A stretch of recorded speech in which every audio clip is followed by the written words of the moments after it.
What time is your game later today? 1 o'clock. We gotta be over there at 12:40. Okay, that'll be quick. So. All right, cool. All right, so kind of what stuck out to me as far as why I picked you, I saw you were from like small town Kansas, Junction City. Yeah. So I just kind of want to ask about that. Like, you're now like with a major league ball club. You're from a small town. So was there like any like struggles for you, or like was the transition hard, or like, how's that kind of work? I guess the only struggle or anything I'd have gone through would have probably just been the amount of baseball I got to play compared to, a lot of the guys in the clubhouse now. Some of these guys play year-round, and these guys play in the winter and stuff like that. And being from where I was in Kansas, we didn't have too much winter ball. It was always snowing, or we had to travel a long distance to be able to do something like that. So I guess just the time I was able to play baseball, like the amount of time I was able to play compared to a lot of guys that I play with now, there's a pretty big gap in between them. And when you go back, are you like a pretty recognizable guy? Like, do I people wouldn't. know you and the Royals? I mean, I wouldn't sound real recognizable. I mean, there's a lot of people I know in town. My mom grew up there. She went to high school there. She went to college at K-State. My grandmother's been there for years. So I think before I started playing baseball, a lot of people kind of, knew my family just in the town. Everything's kind of close-knit in Junction City. And then after I got to start to be able to play, I mean, it was kind of cool. Just, this is the hometown team. This is who everybody back home roots for. So it was pretty cool. But I wouldn't say that my face was more recognizable. I was still the same guy. Okay. I want to actually talk about your mom because I talked to Kyle Coletta. You Uh-huh. played with him in Hamptonsley. Yeah. I'm actually he's like my childhood friend. Really? Yeah, because we went to daycare together like way back in the day. Uh-huh. And he told me like your mom is an Olympian, Mm-hmm. or she was in the Olympic trials. Yeah, she ran the Olympic trials back in, I want to say 88. I believe it was in Indianapolis, but she ran the hurdles. I ran hurdles a little bit when I was in middle school. Tried to do that while I was in high school as well, but they wouldn't let me do both. So, but yeah, that's probably where I get my athleticism from. My mom still got it. Okay, and I know what does she tell you? I mean, what's different from like a different parent who maybe wasn't involved with sports, but your mom being an Olympian, did she push you harder, or like what was her influence on you? I tell a lot of people ask me where I got my speed from, and I just say that when I was in middle school, when I was in high school, even though I didn't run hurdles in high school, my mom would make me go in the backyard, and she had some hurdles she took from the high school and set them up in the backyard, and I just work out running through them, and trying to be able to three-step was my big thing with her. And I think she really, really wanted me to run track, but I think baseball ended up working out a little bit better for me. Yeah, so how did baseball come about if she wanted you to do track? I've been playing baseball my whole life, and then got to high school, and that was kind of where I had to make the decision on my own. And I asked if I could do both, and they told me our seasons would collide too much. So I think I just ended up choosing baseball. I had more fun with it. I had more friends who played baseball. Our track team was really good. And I thought about, being able to work with my mom because she was a coach there at the time, and I was like, I don't know if I could be around my mom that much during the day. So I definitely chose baseball, but sometimes I kind of wish I could go back and see what it'd be like to run track. But I'm pretty glad with what I got going now. How does someone of her accomplishment kind of different support, is there like, is she like more involved?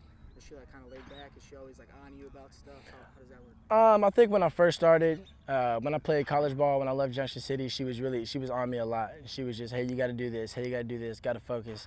And then there was kind of a point where I was like, all right, Mom, just let me handle it on my own, And she told me that, I guess coming from her was more of I understand when you're stressed about ball. I understand, when you think things are getting too big, or when things aren't going your way, that you kind of want to shut down and stuff like that. But for the most part, she was really, really laid back after I started playing a little bit more. But she was more of the supportive, like, hey, you can't give up now. I know it's tough. So it was cool having her be able to, tell me what she went through, her injuries and stuff like that, and just saying how she bounced back from them, and just kind of kept her head straight forward the whole time. Did she ever like throw with you in the backyard? Like, oh no, my mom ain't throwing no baseball. Who you throwing baseballs with? There was a guy I went to go play baseball with during the winter. He had an indoor facility. His name is Phil Morgan, and I love him to death. He is a second father. His family is my second family. So when I go back, well, he's not there anymore. But when I go back, I do my best to go to the facility that he was at. I used to call him every day and talk to him, just about what I was able to do, what would make me better, what would help me progress as a player. And he used to call me every day, and how'd your game go? what'd you do right, what'd you do wrong, what do you think you could improve on, and stuff like that. So he was definitely kind of my driving force in baseball. And then when I went to college, his son was the assistant coach where I went to play ball at. So I kind of got to know that family really well through high school and then through college as well. And then how was that recruiting process like, getting recruited by Northwestern State, and then why'd you end up choose to go there? I originally got recruited by Coffeyville, which is in Kansas, and then Hutchinson, and there were some other small schools, Emporia State, stuff like that. And Coach Morgan, well, the son, Andy Morgan, really stuck out to me, just the way he approached me. And I mean, it was more of I have a lot of confidence, I have a lot of faith in you and your ability to be able to play baseball. So that kind of stuck out to me compared to the other coaches. And then when he told me that he wanted to go to Northwestern State and be the assistant coach, and he said, hey, we got a spot for you open in the outfield. And I was like, this is exactly where I want to go. This is where I want to be. I'm familiar with this family. I know these guys really well, and I thought he'd be the excellent fit for a coach. And I talked to your Northwestern State coach. He's now at Louisiana Tech. Mm-hmm. But he said the hardest thing for you was that freshman year, kind of adapting. You had a red shirt, and you had to, you were struggling a lot. You gained a little bit of weight, had to lose some weight, had to get a little bit stronger. So, and usually when guys, when they have that failure, they don't bounce back. But what was that failure like for you, and how did you bounce back from that so quickly? I think at first when I showed up, I'll be the first to tell you I wasn't a very good player in high school. Okay. I don't think by any means I was the best player we had on that high school team. But when I got the offer and hey, we're a Division I school, come on down, we want to give you the opportunity. A lot of guys where I was from didn't necessarily get the same opportunity, even though there were guys who were way better than me, way more concentrated, way more focused on it. I think just when I went down there, I thought it would be a little bit easier than it was. And when I first stepped into it, I was like, oh, this would be a cakewalk. I'll come in and play my freshman year. I know the coach. I know his family. And it was almost kind of a slap in the face when they're like, hey, you're not going to suit up. Hey, you're not going to play. You're not going to travel. And I was just like, you know what? I don't like this feeling. So I stayed back, and when they would go on the road on Thursdays to go play somewhere else, there was a guy who worked at the school. His name was Ray Frias, and he was an ex-baseball player there as well. And he used to call me Thursday when they would go on the road, right after class. Hey, let's go hit. Let's go throw. You can work on this. So I think there, my freshman year, I had a lot of people telling me I could do things and a lot of people telling me I couldn't do things. And Coach Burrows was definitely one of those people who were saying, you got the ability to do this, but your work ethic doesn't match it. And I was just kind of like, well, yeah, my work ethic matches it. And he would tell me no. We would kind of butt heads a little bit at first. I know we did. And there was kind of a lot of tension there. He had a whole new team. And then, I don't know, about halfway through the year, he kind of reached out and was like, look, we want you to play. And I told him I wanted to keep my red shirt. So I kept doing that. Every time they went on the road or when I wasn't able to travel, I would just go to the field and hit and throw and work on a lot of things. And I think him telling me at the end of my freshman year that I had a chance to play for him and play at a high level and be one of the guys that we had on that team, even though, again, I wasn't the best player we had and there were guys behind me who were way better than I was. I think him telling me that I had the ability to be something great was it really stuck out to me, and that's kind of what pushed me a little bit too. And is that what motivated you to keep going, and him telling you that, hey, you can be a big part of this team, but you got to do all this stuff first, you got to get better? Yeah, definitely. Him telling me that, like I said, it stuck out to me. It kind of made me feel like somebody had my back regardless of, how I felt about it or how I felt I could or couldn't do. And Coach Curry is now at University of Arkansas Little Rock, and he was always in my corner as well. He was always telling me something in my ear. Hey, I need you to focus more on this today. I need you to focus more on this today. You've got this ability, you've got this talent, what are you gonna do with it? So the coaches that I had there, GT McCullough, I could go on forever, man. And them telling me that they had faith in what I could do was definitely awesome. And it helped me kind of grasp things and put things in a better perspective myself too. Yeah, also talking to him, he said that the Hamptons League, Summer League, really helped your game too. So what about that experience kind of flipped the switch for you and made you realize, because he said once you came back from that, you were a completely different player? I think being away from everybody I knew and having to go see new faces, having to, explore a different part of the country, have guys come in and, play better than guys that I had played next to or played against. It was kind of more of a sink or swim type of thing with me, and I was like, look, you really gotta perform. You really gotta be able to show your coaches that you can play with or without them or anything like that. So I think playing really well there and then coming back and taking what I learned there and what I worked on there back to school definitely helped me out. And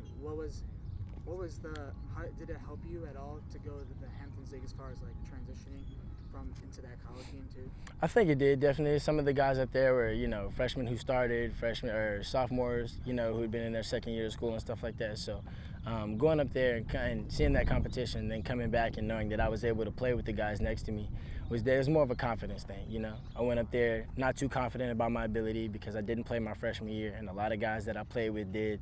So I felt like I had something to prove, and going up there and having a good season and guys who supported you, whether you were playing good or playing bad, was definitely uplifting in baseball. Growing up Junction City, were you a Royals fan at all? I was a huge Braves fan, actually. I'm originally from Atlanta, Georgia, in the East Lake area. So I was a huge Braves fan. And then we moved to Junction City. And I wasn't necessarily a Royals fan, but, a lot of my friends were, so I watched them from time to time. But I was definitely huge on the Braves. So what was getting drafted by the Royals like then? You're from kind of the people in that area follow the Royals. You get drafted by them. Just the experience itself was really I don't know. It was very emotional, to people telling me I wasn't gonna be able to play baseball anymore, and you might have this opportunity, you might not have this opportunity.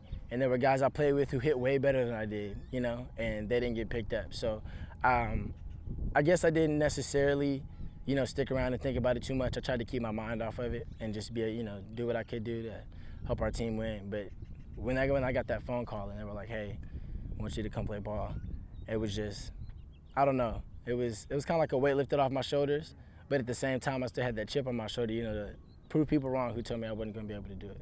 And what number spring training is this for you? This is my second spring training. Okay, so what's different from the first one? I think I'm a little more comfortable with my surroundings, a little more understanding of how everything works out. Everything's a little quicker pace. So last year I definitely was running around like a chicken with his head cut off. But coming out here this year, knowing a lot more faces, knowing the coaches, how each player is, and getting to know these guys, they're like a family. And it's from top to bottom. Guys I don't know very well, supporting you regardless of how well you do again. And then guys you've played a whole season with, played half a season with, and just getting to know these people is a really, really good time. So you've been in the team a short time, only a couple of years. You're already in AA. So what's really been working for you, think? I think my speed definitely helps me out. I battled through an injury last year, but I think the work ethic is really big for me. I struggled a little bit, and then I took off, and then struggled a little bit more and took off again. So I think my biggest thing right now is finding consistency in my game. Still kind of learning the type of player I am and what I'm able to do to help a team win. And what's your goal for this season? My goal for this season is finishing AA. I want to make an all-star team. There's a lot of different things I want to do. I want to win a championship. I want to make my mom proud. I want to make my family proud. I want to make Junction City proud. So there's a lot of things I want to do, but I think for now, I'm going to just start from the ground up, and whatever happens, happens. But as long as I give it everything I got, then I'm not going to be able to complain about anything. So you're just patient, and you're just trying to enjoy the time. Enjoy the time. But like I said, I want to give it everything I got. I want to, I want the guys behind me, I want the guys around me to see that, I bust my butt day in and day out. And the thing I like about this organization is when you don't bust your butt, somebody tells you about it. I think you could do this better. I think you could have ran harder. What were you thinking right there and stuff like that? But it's never negative. Nothing they ever do is negative. Everything is positive, and we want to get the best out of each and every guy here, which is a really, really good feeling. All right, thanks, Nick. No, thank you. Appreciate it, man. All right, is there a way I could reach out to you for follow-up or anything like that? Yeah. I got a Twitter, I got an Instagram, I got the whole 9 yards. I got a cell phone number I can give you.